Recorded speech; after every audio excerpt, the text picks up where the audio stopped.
진 것을 모두 다하여 경험하면 알수록 신비한 주님을 사랑합니다.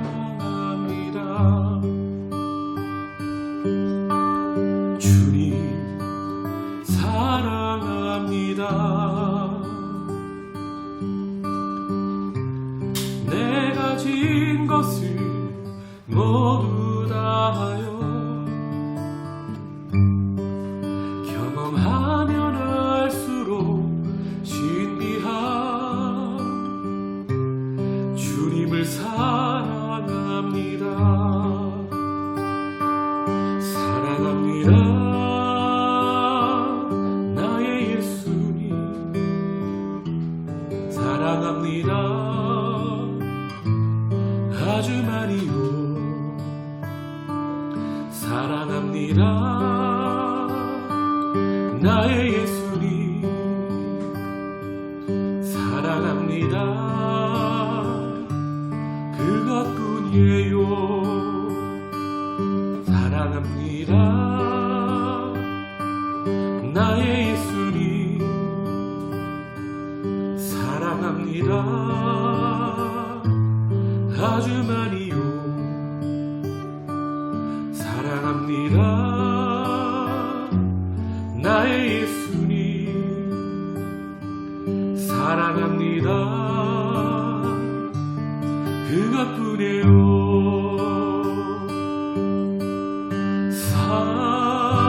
사랑한다 하느라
진 것을 모두 다하여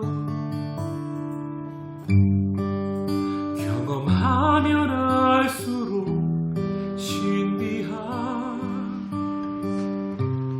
주님을 사랑합니다.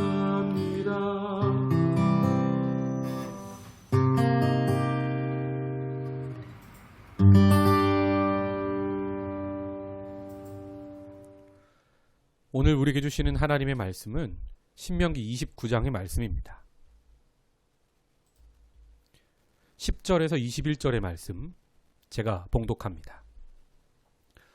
오늘 너희 곧 너희의 수령과 너희의 지파와 너희의 장로들과 너희의 지도자와 이스라엘 모든 남자와 너희의 유아들과 너희의 아내와 및 내 진중에 있는 객과 너를 위하여 나무를 패는 자로부터 물 깃는 자까지 다 너희의 하나님 여호와 앞에 서 있는 것은 내 하나님 여호와의 언약에 참여하며 또 내 하나님 여호와께서 오늘 내게 하시는 맹세에 참여하여 여호와께서 내게 말씀하신 대로 또 내 조상 아브라함과 이삭과 야곱에게 맹세하신 대로 오늘 너를 세워 자기 백성을 삼으시고 그는 친히 내 하나님이 되시려 함이니라. 내가 이 언약과 맹세를 너희에게만 세우는 것이 아니라 오늘 우리 하나님 여호와 앞에서 우리와 함께 여기 서 있는 자와 오늘 우리와 함께 여기 있지 아니한 자에게까지이니 우리가 애굽 땅에서 살았던 것과 너희가 여러 나라를 통과한 것을 너희가 알며 또 너희가 또 그들 중에 있는 가증한 것과 목석과 은금의 우상을 보았느니라. 너희 중에 남자나 여자나 가족이나 지파나 오늘 그 마음이 우리 하나님 여호와를 떠나서 그 모든 민족의 신들에게 가서 섬길까 염려하며 독초와 쑥의 뿌리가 너희 중에 생겨서 이 저주의 말을 듣고도 심중에 스스로 복을 빌어 이르기를 내가 내 마음이 완악하여 젖은 것과 마른 것이 멸망할지라도 내게는 평안이 있으리라 할까 함이라. 여호와는 이런 자를 사하지 않으실 뿐 아니라 그 위에 여호와의 분노와 질투의 불을 부으시며 또 이 책에 기록된 모든 저주를 그에게 더하실 것이라. 여호와께서 그의 이름을 천하에서 지워버리시되 여호와께서 곧 이스라엘 모든 지파 중에서 그를 구별하시고 이 율법책에 기록된 모든 언약의 저주대로 그에게 화를 더하시리라. 아멘. 오늘 세미한 음성이 들리기를 이라는 제목의 말씀으로 함께 은혜 나누겠습니다. 오늘은 출애굽기 29장의 말씀입니다. 하나님께서는 모세를 통하여 지금까지 하나님의 거룩이 무엇인지 그 약속의 땅에 들어가서 너희가 어떻게 하나님의 거룩을 특정 상황들 속에서 이루어갈 것인지 구체적이고 선명하게 말씀하셨습니다. 그래서 우리가 하나님의 말씀에 순종하면 거룩해지고 그러면 하나님 영광 받으시죠. 그러면 약속하신 모든 축복을 우리에게 더해 주실 것입니다. 반면에 출애굽 2세대들이 하나님 말씀을 떠나고 하나님을 떠나고 우상을 숭배하고 자기 욕망을 숭배하고 그래서 이웃을 미워하게 되면 말씀하신 저주가 경고하였음에도 불구하고 그 길을 가면 저주가 임하게 된다 말씀하셨습니다. 결론부터 말씀드리면 지금은 율법의 그 모든 저주를 예수님께서 나무에 달려서 홀로 감당해 주셨죠. 마치 모세가 나와 같은 선지자 하나가 일어날 것이다 라고 약속했던 것처럼 예수님께서 중보자가 되어주셨죠. 모세도 목숨 걸고 자신의 이름을 생명책에서 지워달라고 하면서까지 중보해서 출애굽 백성들을 살렸던 것처럼 예수님께서도 십자가에서 그 중보사역, 죄사함의 사역을 모두 감당해 주셔서 우리 전 인류가 살게 되는 것을 보게 됩니다. 우리가 신명기를 통해서도 이렇게 예수님의 그림자를 볼 수 있는 겁니다. 오늘 신명기 29장에서는 하나님께서 모세를 통하여 무슨 말씀을 하십니까? 어제와 오늘 계속해서 하나님께서는 출애굽 2세대들에게 이제 모압 언약을 세우십니다. 40년 전으로 시계를 돌이켜보면 장소도 바뀌죠. 시내산, 즉 호렙산 언약이 나옵니다. 출애굽 1세대들, 즉 부모 세대들과 하나님은 언약을 맺으셨죠. 그런데 이제 광야 생활 40년이 지나고 그 부모 세대는 모두 광야에서 사라지고 출애굽 2세대들은 이제 약속의 땅 가나안을 눈앞에 두고 있습니다. 그 전에 그 땅에 들어가기 전에 다시 한번 하나님과 언약식을 체결하는 것입니다. 이 호렙산 언약과 모압 언약은 무슨 차이가 있을까요? 오늘 말씀을 보면서 그 차이를 알아보고 또 깊이 있게 하나님의 은혜를 나누겠습니다. 11절 말씀을 보시면 너희의 유아들과 너희의 아내와 및 내 진중에 있는 객과 너를 위하여 나무를 패는 자로부터 물 깃는 자까지 다 너희의 하나님 여호와 앞에 서 있는 것은 호렙산 언약에서는 주로 언급되는 것들이 누구입니까? 리더들이었습니다. 남성들이었습니다. 그런데 또 장로들이었고요. 그런데 그들이 하나님이 두려워서 직접 하나님 음성 듣기를 거부해서 중재자 모세를 통하여 언약식을 체결했었죠. 그런데 오늘 출애굽 2세대와 하나님께서 맺으시는 모압 언약은 구체적으로 누구까지 언급되고 있습니까? 남성들만이 아닙니다. 오늘 말씀을 보면 10절에는 수령, 지파, 장로들, 지도자, 이스라엘 모든 남자를 언급하지만 11절에 보셨다시피 유아들, 아내, 또 객, 나그네죠. 또 나무를 패는 자로부터 물기는 자까지 출애굽할 당시에 사실은 이스라엘 백성만 출애굽한 것이 아니라 많은 이방 잡족들이 함께 했습니다. 그들이 이렇게 물깃는 자들, 일하는 사람들이 되어 있었던 것이죠. 즉 신분 여하를 막론하고 모든 사람이 하나님과 언약을 맺는다 말씀하고 계십니다. 이게 매우 중요한 사실인데요. 고대 근동지방, 특히 이 지금으로부터 3,500년 전에는 주로 남성들만 언급이 됩니다. 왜냐하면 그 시대 자체가 남성 중심의 사회였기 때문입니다. 그런데 하나님께서는 지금 모세를 통하여 남성들뿐만 아니라 여성, 유아, 객, 모든 사람이라고 언급하고 계십니다. 즉 약속의 땅에서 살아가는 모든 사람은 그 땅에서 하나님과 약속을 체결한 것이 되어 그 하나님의 말씀을 지켜야 함을 말씀하고 계시는 겁니다. 계속해서 13절을 보시면 약속의 내용입니다. 여호와께서 내게 말씀하신 대로 또 내 조상 아브라함과 이삭과 야곱에게 맹세하신 대로 오늘 너를 세워 자기 백성 삼으시고 그는 친히 내 하나님이 되시려 함이니라. 호렙산 언약과 모압 언약의 약속은 동일합니다. 무엇입니까? 하나님은 이스라엘 백성의 하나님, 왕이 되어주시고 이스라엘 백성은 하나님께 그분의 백성이 되는 것입니다. 호렙산에서도 동일한 언약을 맺는 것을 봅니다. 출애굽기 19장 말씀을 보시면 세계가 다 내게 속하였나니 너희가 내 말을 잘 듣고 내 언약을 지키면 너희는 모든 민족 중에서 내 소유가 되겠고 너희가 내게 대하여 제사장 나라가 되며 거룩한 백성이 되리라. 이렇게 약속의 내용, 약속의 본질은 동일합니다. 여호와께서 우리의 하나님 왕이 되시고 출애굽 2세대들은 그분의 백성, 제사장 나라, 거룩한 백성이 되는 것이지요. 자, 그런데 여기에 더하여 호렙산 언약에서 조금 더 업데이트되는 것들이 모압 언약에 나옵니다. 14절을 보시면 내가 이 언약과 맹세를 너희에게만 세우는 것이 아니라 하면서 더하여 나오죠. 오늘 우리 하나님 여호와 앞에서 우리와 함께 여기 서 있는 자와 오늘 우리와 함께 여기 있지 아니한 자에게까지이니. 무슨 말씀입니까? 아직 태어나지도 않은 미래 세대까지, 그 땅에서 태어날 세대까지 모두를 언급하면서 지금 모압 언약 앞에 우리와 함께 서 있는 것이다 라고 말씀하고 계십니다. 호렙산 언약에서는 반면에 출애굽 1세대들하고만 언약을 체결하셨죠. 그런데 모압 언약에서는 이제 가나안 땅 들어가기 바로 전이지 않습니까? 그 내용이 조금 더 구체적으로 업데이트 되는 겁니다. 너희들뿐만 아니라 너희 세대가 죽어도 어떻게 해라?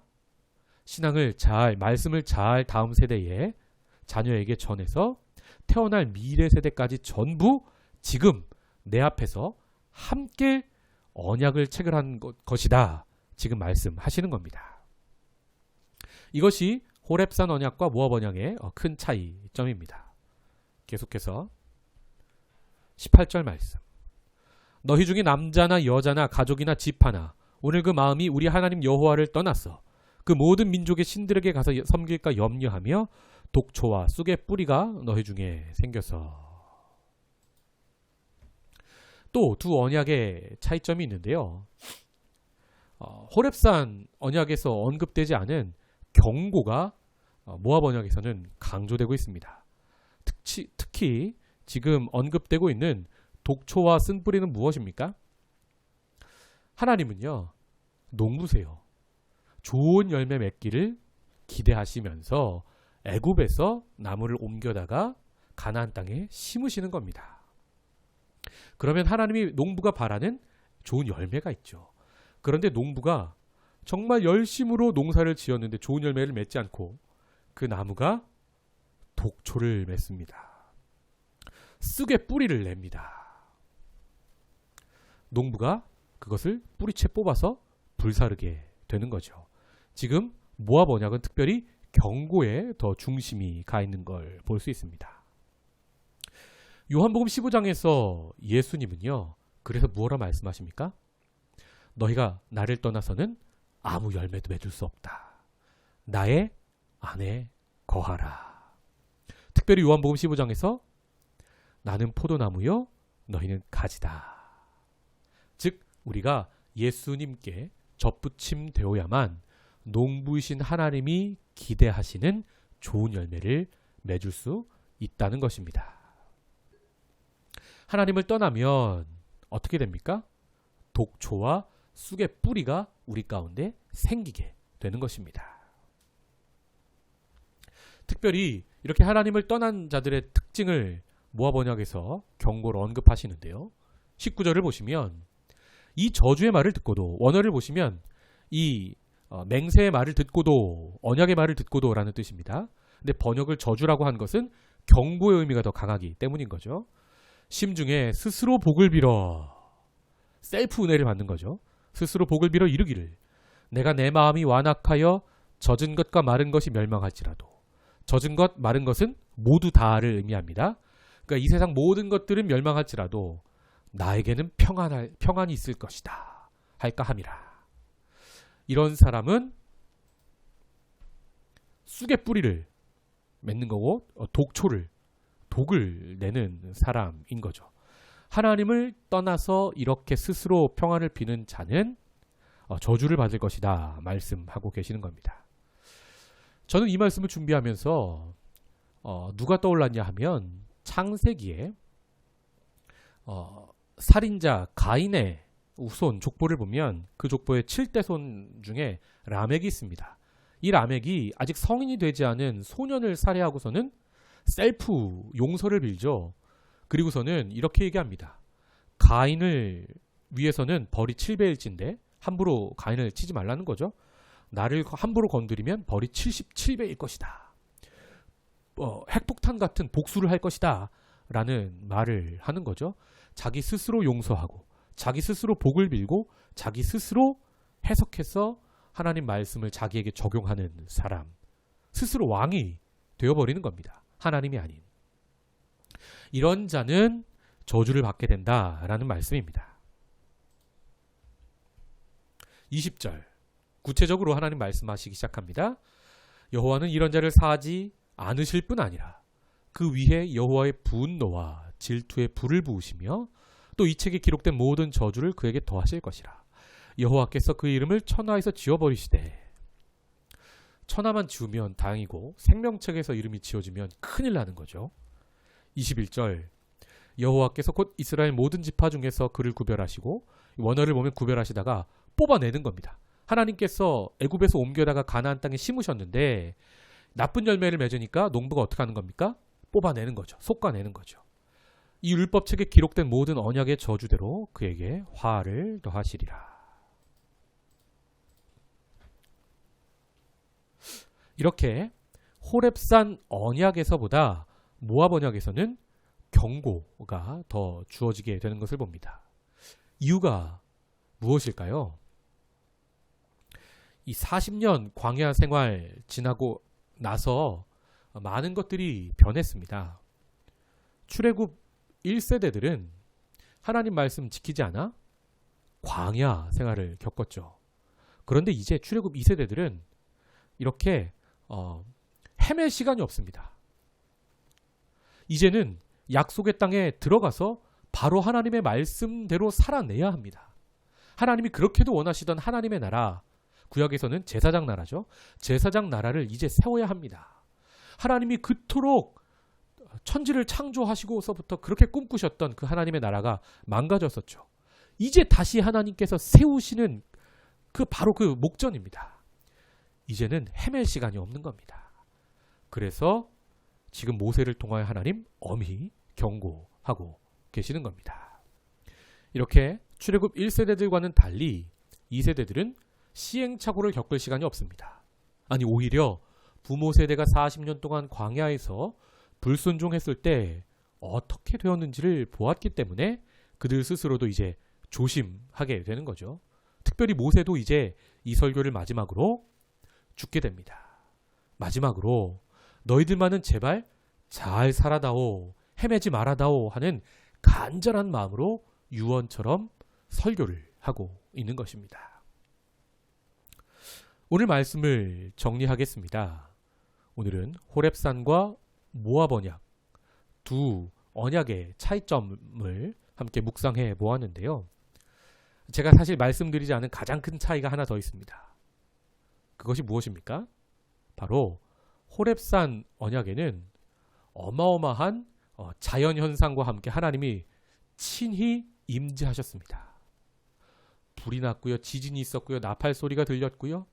모든 백성이 두려워 떨만한 자연현상이 동반됐죠. 즉 화려한 언약식이 있었다는 것입니다. 신비한 체험이 있었다는 것이죠. 그런데 모압 언약은 그렇지 않습니다.